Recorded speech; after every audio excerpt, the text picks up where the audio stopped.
Hello and welcome to JK EV. I'm Joe. It's 10 degrees here in Chicagoland this morning, so what better thing to do than take the ID4 on a cold weather range test. The Volkswagen is charged up to 100%. We use the Wallbox Pulsar Plus, link in the description, as our home charger of choice, but we have a whole video on that coming up, going up I believe next week. But yeah, charged up to 100%, and just the quick overview, it's the ID4 first edition, 77 kilowatt usable battery, rear wheel drive, rated range of 250 miles. We've done 218, I believe, on our warm weather range test. So time to see how it does in the cold. Charged up to 100%. Have the climate control set to 72 degrees with heated seat on level 1. And the car is estimating 210 miles of range. So without further ado, let's hit the road and begin our journey. All right, so let's talk about the route plan. I live 1 mile, literally 1 mile from the highway entrance. So that should have minimal effect on the range the actual highway range we get. We'll perform this test at 75 miles per hour, just like the last one. And yeah, so as soon as we get on the highway, we'll get up to speed. We'll take the same route as last time. It'll be a little shorter route, obviously, because we know we won't get as much range out of this vehicle.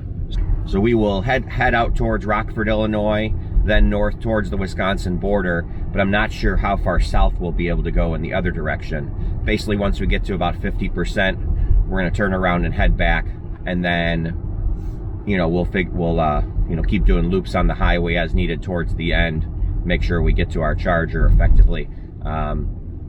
This time we're going to try to go to a DC fast charger, and the point of that is, my guesstimate is, I haven't done it yet, my guess is that the car will still charge at the full 125 kilowatts, even though oh, camera malfunction, cold weather doesn't like suction. I think it'll still charge at full speed even though it's cold out, and that's because we're doing this range test, so the battery's going to be very roasty by the time it arrives back at the charger. What you don't want to do is, if you're on a road trip, arrive at your hotel in whatever 15-20% and then go to sleep and wait to DC charge it the next morning, because the battery will be cold. You'll get most likely 30 kilowatts or something very small. You will not get the full speed because the battery needs to be at optimum temperature to receive the 125 kilowatts. Just like the last range test, we set the car to 76, and that allows it to travel at 75 miles per hour. We can verify that on the Waze app, which I'll do as soon as I'm not holding my phone. But I know we're going 75 miles an hour right now, and we're on the highway. We will try to stay out from behind traffic, you know, a good distance, to make sure that we don't gain anything from following too close or anything like that. As far as wind conditions, it's between a 3 and 5 mile an hour headwind right now, which will gain all of that back as soon as we start heading the other direction. And the other thing was, yeah, we used 1% to have the battery start heating the cabin and get to the highway. So we are on the highway at 75 miles an hour at 99%. So I don't think there's much loss there in the little city drive that we got over. I also wanted to point out that I have the car in eco mode. Obviously, that's the best mode for range test. That's the same way we drive the car on our road trips, and that'll help us eke out every mile that we can. So I just got back from Los Angeles last night. Got to drive a ton of amazing electric vehicles out in the canyons.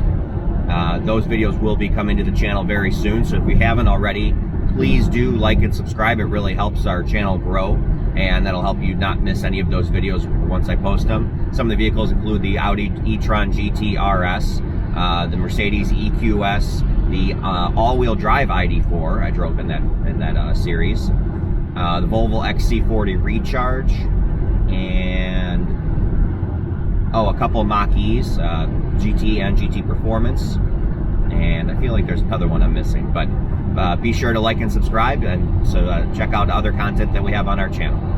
Also, this weekend we're actually heading to Disney World in the ID4 for another very good epic road trip, and this one will be in cold weather. So this will be our first time doing any sort of cold weather, long distance travel.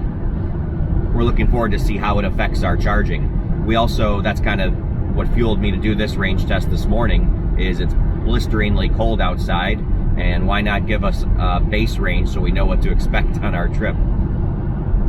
This could be a very quick range test because we're already down to 90% and we've only traveled 15 miles. So that's projecting out to 150 miles of winter range at 10 degrees outside. I know this car is saying it's 15 degrees. I can verify according to Weather Channel or weather.com it's 10 degrees outside, so I think it's just still a little tricked from being in the garage all night. The garage was approximately around freezing, like 32 degrees when I got in it this morning. It's not a heated garage, but it holds some of the temperature overnight well. And the car charged overnight from 55% to 100%. And so the battery, and I scheduled it in a way that it finished charging just before we left. So the battery was nice and warmed up from being charged overnight. Also, these crystal clear windows that you're looking out of today have been cleaned with the window cleaner from the EV wash kit. Be sure to use the code JKEV30 and save 30% off your purchase. Every time there's an EV wash kit ordered, they plant a tree. And also the wash kit comes with very nice reusable metal bottles. So then whenever you need more cleaner, you can just order a little pouch of whatever it is that you're out of. Comes with a very nice case with nice rags to use for each of the cleaners it comes with. It has a waterless exterior wash, a interior cleaner, as well as the window cleaner. And that's at and you can find that at washyourev.com. Link will be down below in the description.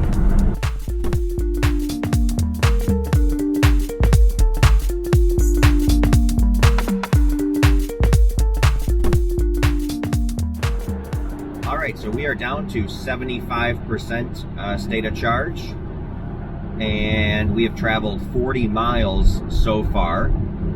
So it looks like that initial fear of the 150 projected miles, that was probably just a case of the car still trying to heat up the cabin, probably still trying to heat up the battery a little bit as well. Now that everything seems to be at a good running temperature, you know, we're projecting out to closer to 160 miles. But we'll see as this goes if we can continue achieving that mark.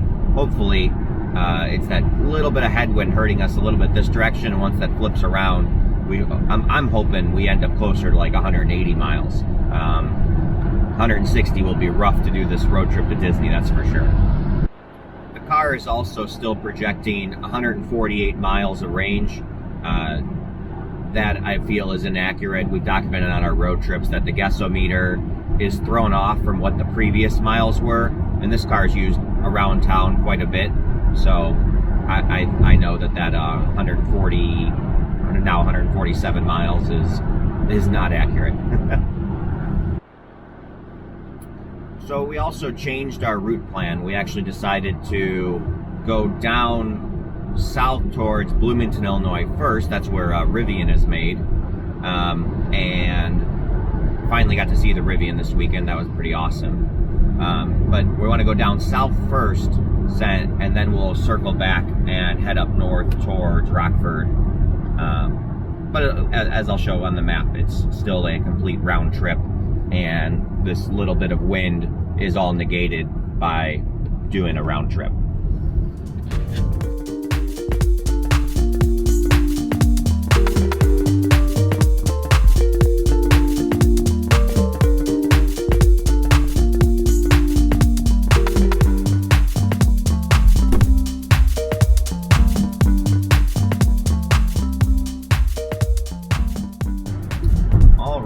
We are down to 50%. At this point, we have traveled 79 miles, we're upcoming on some police over here, so we're toning it down to 70, and actually our exit is right here where we're going to turn around and loop back and start going the other direction. So that should work pretty well. I'm happy we didn't go up towards Beloit, Wisconsin, because we would have had to go through Rockford. Inevitably, there would have been more traffic. This was actually very nice open roads all through here.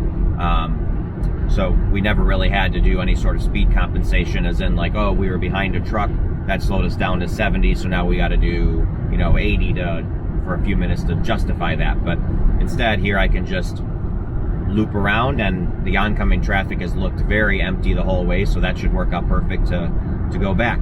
And yeah, so we've done 80 miles, 2.1 miles per kilowatt hour. That's a little bit of a yikes situation. It says 68 miles per hour is the average speed. That's because we were sitting in the car for a minute this morning setting everything up, and so that's technically the synth start clock starts whenever you get in the vehicle. So and then we also had that 1 mile drive on our local city streets to get to the highway, so that also was a little bit slower. But I assure you, we've been doing 75 miles an hour the whole time we've been on the highway, at least for our average, for sure. So yep, we're gonna hop on 88 here on this cloverleaf and then zoom up the other side, and we'll be back on 39 north back towards Rockford, and then 90 back towards Arlington Heights. And I think my goal is to go to the Electrify America charger near Woodfield Mall. That way we can do a little bit of DC fast charging testing to see how this cold weather, if the cold weather affects it at all. It's warmed up to 12 degrees right now, I believe. Car still says 14, but I just checked on the weather.com. It said 12 degrees, so still nice and brisk cold.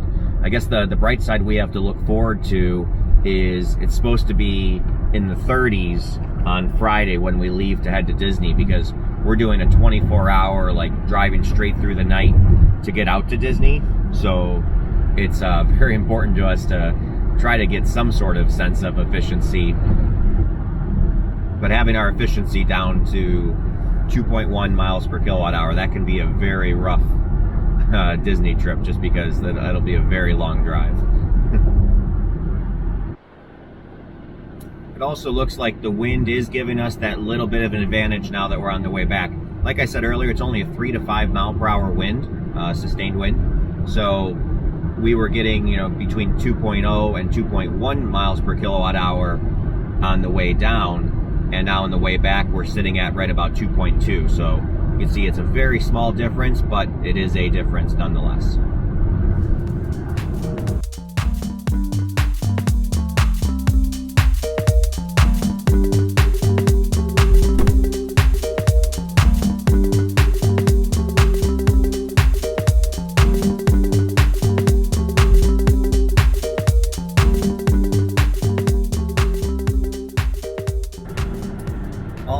So we are about to be down to 25%. We have 39 miles to go till our charger, so it's gonna definitely be a little bit closer than I expected it to be, but adds a little bit of range. There's no such thing as a range test without range anxiety, right?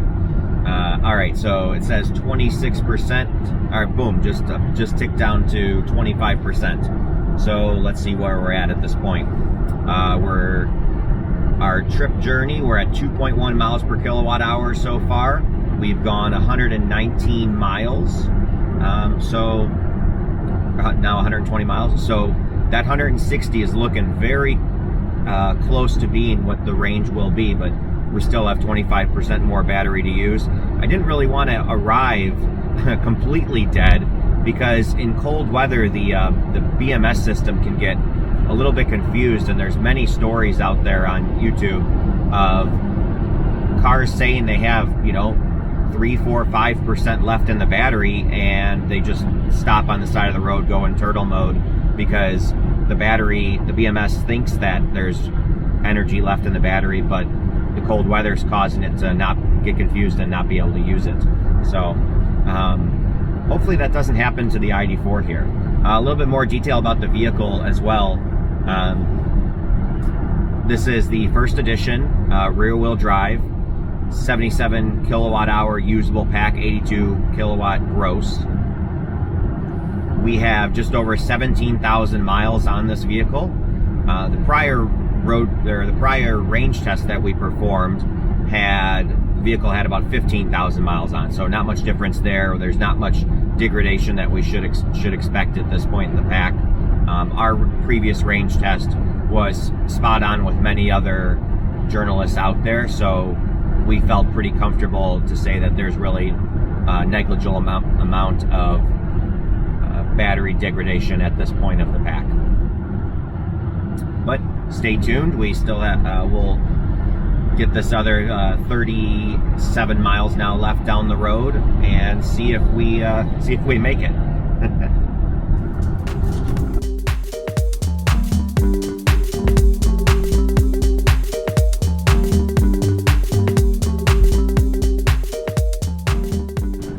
Down to 15% now.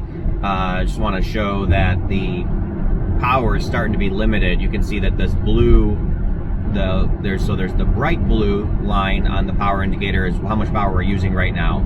The darker blue slightly to the right of that is the power available, and you'll see there's that dark spot in between the end of the blue and the white line. That's how much maximum power we can no longer achieve.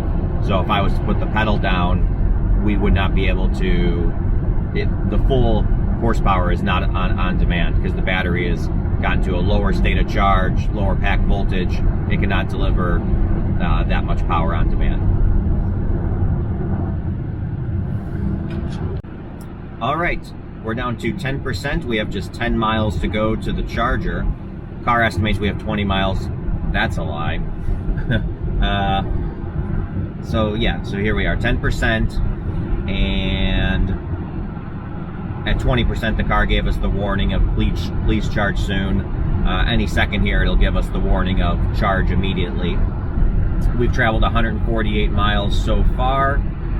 Our whole average for the trip has gone up to 2.2 miles per kilowatt hour. There's the charger vehicle immediately warning. And our power available is really getting limited, so only about 75% of, maybe even less than that, like 65% of maximum power available from the pack. That's actually a way more aggressive taper than I remember in the previous range test. I mean, there's many times we've been down to 5% or 4% on a road trip, and we've still had plenty of power to accelerate at will. So I'm not sure how low I want to take this, because it looks like we should have about 5% or 4% if we just went straight to the charger.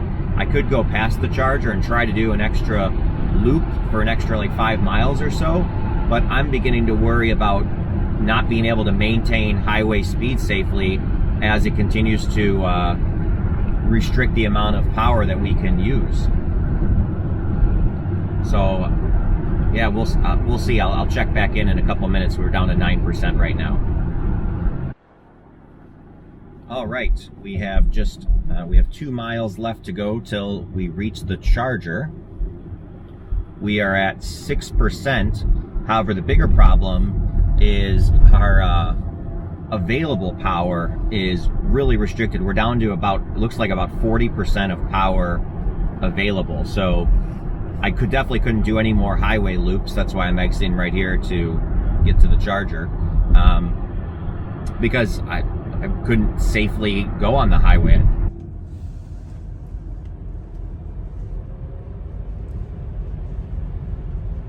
That's all it's got. I mean, it still, you know, moves, but it is severely restricted.